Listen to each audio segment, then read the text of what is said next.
দুই মন্ত্রণালয়ের সচিবালয়ের দুই প্রান্তে মাঝখানের মন্ত্রণালয়গুলো আগুন তেমন ক্ষতিগ্রস্ত হলো না, শুধু দুই প্রান্তে দুই সমন্বয়কের কার্যালয় ভস্মীভূত হলো। আগুনকে এমন নিখুঁতভাবে নিয়ন্ত্রণ করল তারা।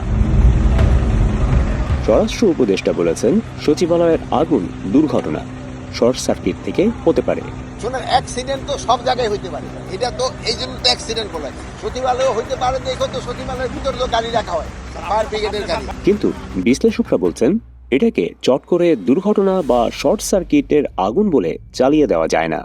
তদন্ত কমিটির লোক তারা themselves involved with the problem. আপনি দেখেন, যদি এখানে যদি নাশকতা কোনো কিছু হয়ে থাকে তাহলে পুলিশের ইনভলভমেন্ট এখানে কিন্তু থাকতে পারে, সিকিউরিটি টিম বা আপনার আনসারের কিন্তু থাকতে পারে। ফায়ার সার্ভিস দীর্ঘ সময় নিচ্ছে কেন, ফায়ারের জন্য এটাকে সাপ্রেস করার জন্য, সেখানে কিন্তু তাদের এখানে জবাবদিহিতার সুযোগ রয়েছে। তো যারা প্রবলেম, যাদেরকে জবাবদিহিতা করতে হবে, তাদেরকে যদি তদন্ত বোর্ডে রাখেন, তা you won't get the right things. তাহলে কি এটা নাশকতা? কারা করছে এই নাশকতা? এই নাশকতায় কার লাভ, কার ক্ষতি?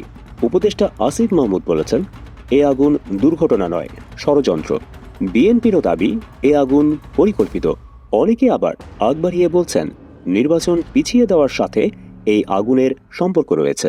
আগুন নিয়ে রহস্যের ধোঁয়া যেন কাটছেই না। রহস্য যারা উদ্ঘাটন করবে, সেই সত্যসন্ধানী সাংবাদিকদের সচিবালয়ে প্রবেশ নিষিদ্ধ করেছে প্রধান উপদেষ্টার দপ্তর। জনগণের সন্দেহ, আগুন লাগার পরদিন সাংবাদিক প্রবেশ নিষিদ্ধ করে কিছু কি লুকানো হচ্ছে? আমি জানি না তারা কেন করেছেন। তারা যে ব্যাখ্যা দিয়েছেন সে সমস্ত ব্যাখ্যা আমার কাছে গ্রহণযোগ্য মনে হয় না। তারা নিরাপত্তা জনিত কারণ বলেছেন, তদন্তের কারণ বলেছেন, এগুলো বলেছেন, বাট এগুলো আমার কাছে গ্রহণযোগ্য মনে হয় না। আমি আমার মতো করে ভাবি, দেখুন, একটা অঘটন ঘটেছে সচিবালয়ে, সেই অঘটনের প্রেক্ষিতে, অঘটনের কারণে, ঠিক আছে, ওটা ক্রাইম সিন যেটা আছে সেটা তো পুলিশ তার মধ্যে তদন্ত করবে, কিন্তু যদি ওখানে সাংবাদিকরা যেত, গেলে পরে কি হতো? তারা প্রতিদিনের দৃশ্য অনেক কিছু দেখতে পারত। পুলিশরা যা দেখছে, যদি কিছু পুলিশের চোখ দিয়ে এড়িয়ে যায়, তদন্তকারীদের চোখ এড়িয়ে যদি কিছু যায়, অথবা তদন্তকারীরা যদি কোন চাপের কারণে কোনো কিছু এড়িয়ে যেতে চায়, সেগুলো কিন্তু সাংবাদিকরা গেলে পরে সাংবাদিকদের ধরা পড়তো।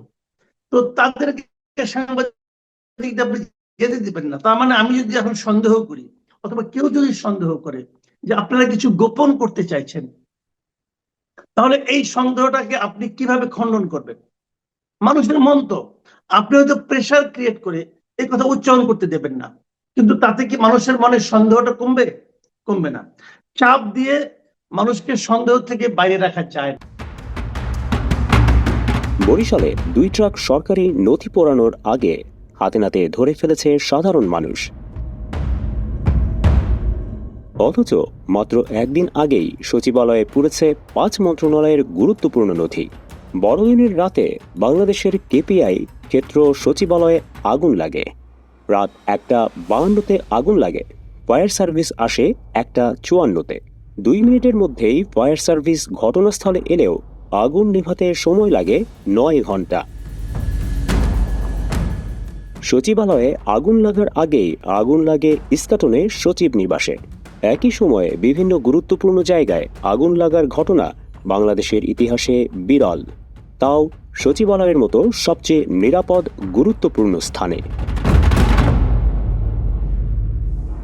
সরকারের সবচেয়ে গুরুত্বপূর্ণ স্থাপনায় রাতে আগুন লাগলো, কিন্তু কোনো উপদেষ্টা রাতে ঘটনাস্থলে গেলেন না কেন?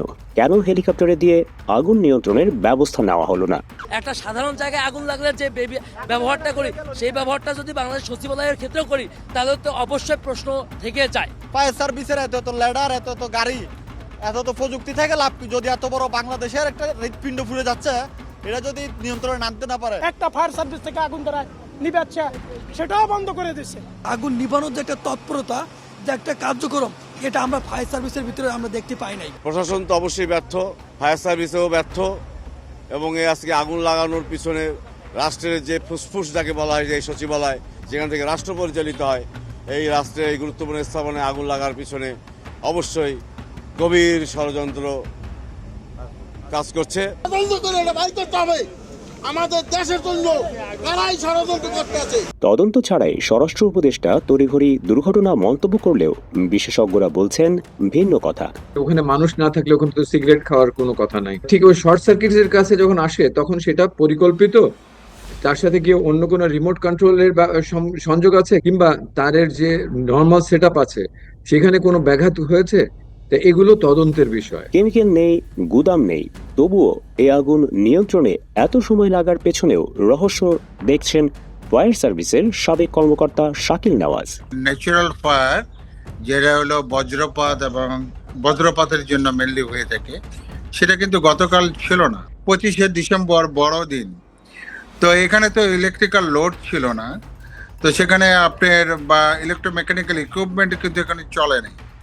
তো এখানে তো ইলেকট্রিক্যাল ফায়ারটা খুবই সম্ভাবনা কম। এলজিআরডি মিনিস্ট্রি, তারপরে roads and highways, ICT department, তাদের বিরুদ্ধে পর্যাপ্ত পরিমাণে কিন্তু কারাপশনের এলিগেশন ছিল, হাজার হাজার কোটি টাকা। তো এগুলো সবকিছু কিন্তু একটা ইন্ডিকেট করে আপনার হলো এদিকে। অনেকে আবার সামাজিক যোগাযোগ মাধ্যমে ট্রল করছেন 2 মিনিটে ফায়ার সার্ভিসের ঘটনাস্থলে পৌঁছে যাওয়া নিয়ে। আগুনের সূত্রপাত জানা না গেলেও অনেকে সচিবালয়ে আগুন লাগার ঘটনা জেনেছেন সমন্বয়ক হাসিবের ফেসবুক লাইভে। অগ্নিকাণ্ডের সময়ে হাসিবের উপস্থিতি একটা ছবি ঘুরে বেড়াচ্ছে সামাজিক যোগাযোগ মাধ্যমেও। এ নিয়েও গুজব ছড়ানোর চেষ্টা চলছে মেট্রো স্টেশনে আগুন লাগানোর স্বীকারোক্তি দিয়েছিলেন সমন্বয়ক হাসিব, এজন্য তাকে আগুনের মাস্টারমাইন্ড বলে সামাজিক মাধ্যমে অপপ্রচার চালানো হয়। সামাজিক মাধ্যমে কেউ কেউ বলছেন এত রাতে হাসিব সচিবালয়ে কি করছিলেন। আইন যদি মানতে যেতাম তাহলে কিন্তু এই বিপ্লবগুলো হতো না। যদি মেট্রো রেলে আগুন না দেওয়া হতো, যদি পুলিশদেরকে না মারা হতো, তাহলে এই বিপ্লবটা এত সহজেই অর্জিত হতো না, কিংবা এই ফ্যাসিবাদের পতন নিশ্চিত করা যেত না। সুতরাং এখানে কিন্তু নিয়মের ব্যত্যয় ঘটিয়ে পৃথিবীতে যত বিপ্লবের ইতিহাস আপনি দেখবেন না কেন, সবগুলো ইতিহাসই কিন্তু সংবিধানের কিংবা নিয়মের বাইরে গিয়ে কিন্তু বিপ্লবগুলো সংগঠিত হয়ে থাকে। অগ্নিকাণ্ডের সাথে সাথে উপদেষ্টা আসিফ মাহমুদের ফেসবুক স্ট্যাটাসে নিয়েও তোলপাড় হচ্ছে। বিশেষ করে তদন্তের আগে এই অগ্নিকাণ্ডকে পতিত সরকারের ষড়যন্ত্র বলায় ফেসবুকে সমালোচনা করেছেন সিনিয়র সাংবাদিক সুপন রায়। উপদেষ্টা শুধু ফেসবুক স্ট্যাটাস নিয়ে থামেননি, তদন্তের অপেক্ষা না করেই অগ্নিকাণ্ডের দায়ে অভিযুক্ত করেছেন সাবেক মুখ্য সচিবকে। তবে সুপন রায় যাই বলুন না কেন, ষড়যন্ত্র হচ্ছে। উপদেষ্টারাও বলছেন ষড়যন্ত্র হচ্ছে, কিন্তু ষড়যন্ত্র কারা করছেন এটাই এখন বড় প্রশ্ন। সচিবালয় নিরাপত্তায় নিয়োজিত আছে বিভিন্ন সংস্থার কয়েক শত সশস্ত্র প্রহরী, আছে কয়েক হাজার ক্যামেরা। এত ফাঁক গলে কারো পক্ষে আগুন লাগানো কি সম্ভব?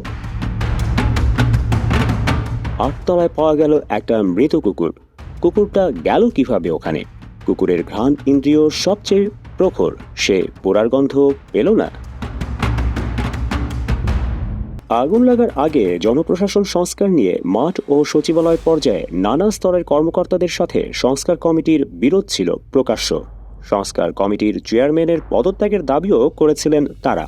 আগুনের ঘটনার সাথে এর কোনো যোগসূত্র আছে কিনা এমন প্রশ্ন উঠেছে।